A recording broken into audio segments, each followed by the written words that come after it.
tugenda kukwata eddagala liwandiise lifuuke ebisibiti okusookera mulimu n'eddagala lyaffe litujje ku mulwadde waffe omu gwe twakuleetedde n'omulaba n'omukebera n'omuwedda ebyo bizibiti.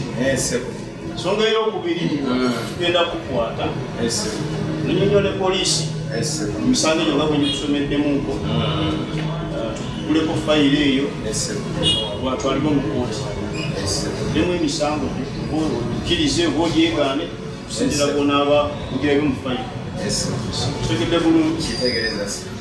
Ono abadde yapromotinga eddagala okuva ku mitindo gya TikTok ne ku social media bose nga capturinga ne media stations endala agamba nti awonya n'esiriimu alaba akatamba katambula nnyo agamba nti yawa omwana ng'ali China obutungulu n'awona siriimu agamba awonye n'obulwadde obulala awa abasajja amaanyi n'abakyala amazzi ne bingi era twasoose okusindika omuntu waffe n'amujja ku eddagala erimu nga tuna strike ono tujja tugenda mutwala mbuga z'amateeka kubanga etteeka lya National Drug Authority terikkiriza omuntu yenna okulanga eddagala nga talina lukusa gye tuli kubanga yinza okuwa information ekyama.